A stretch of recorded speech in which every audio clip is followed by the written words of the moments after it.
Let me tell you where the gangsters end up. Unfortunately, that's one place I can tell you about. They end up in a 6x7 little, and if you're a nice rich man, then it's probably a quarter of your mattress. There's a toilet in there.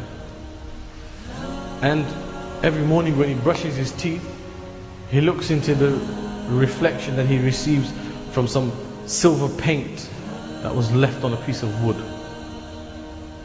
He's not even allowed to keep his toothbrush or his teeth in his own room, in his cell. He has to leave that outside. When he runs out of toilet roll, he has to wait and put an application in to get another toilet roll. Okay, when he feels hungry, he hasn't got a microwave or a fridge to open. He opens a can of tuna, puts a bit of pickle in it, puts it in a bread and eats it. This is the paradise that every gangster gets. And that is the paradise that Allah keeps for people like that. You want to be a gangster, or you aspire to be like one, or you think they're cool and they're big and they're bad. Wallahi, come with me, I'll show you how much of a gangster they are now. You know, once people go behind bars, it's all over.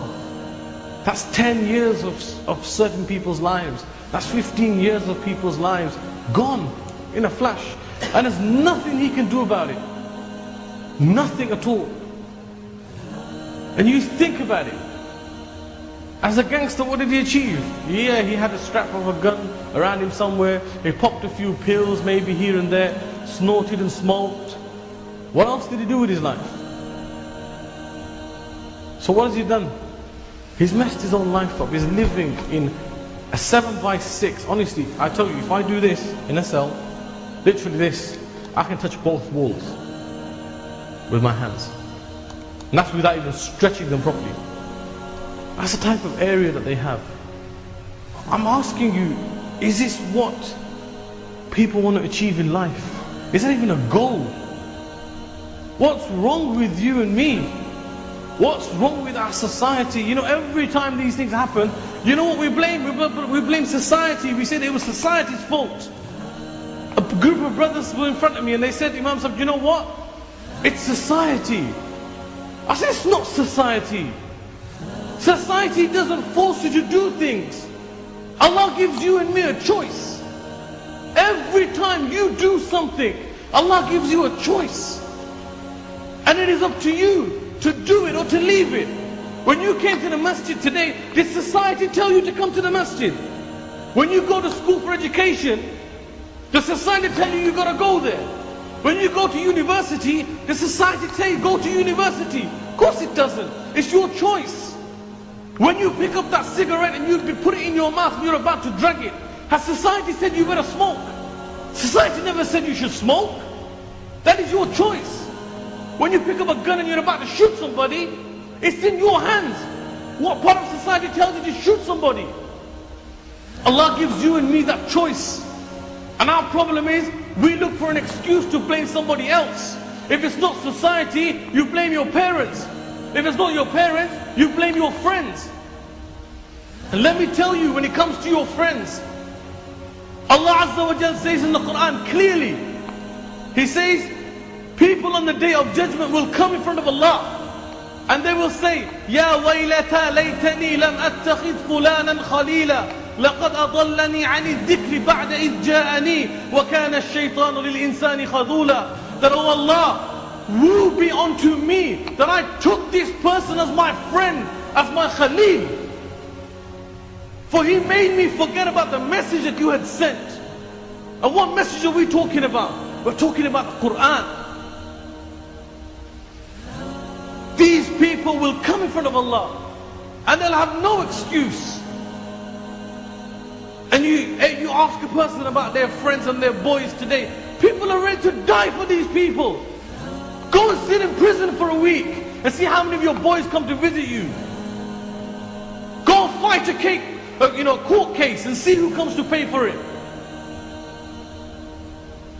Your friends are your friends, they're never more than that. It's clear. It's clear.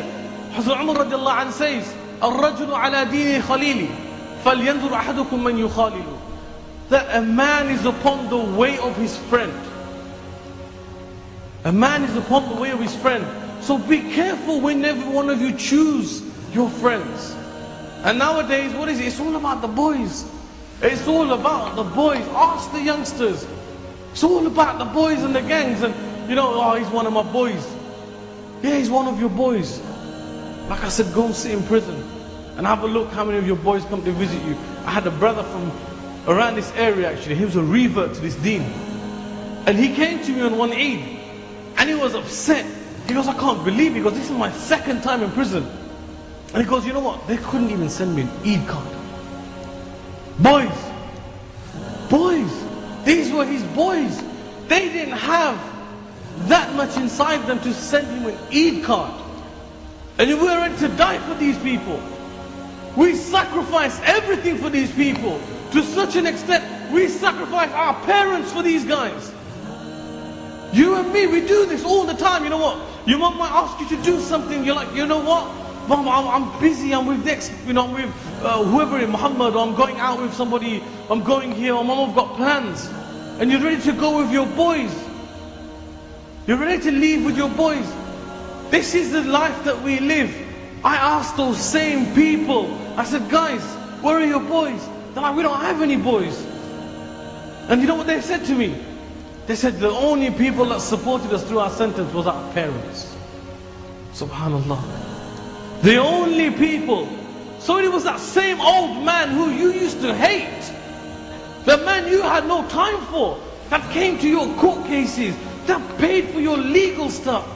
That came and supported you. That sent you postal orders when you didn't have a penny to your name. And you think about your friends. Who are these people?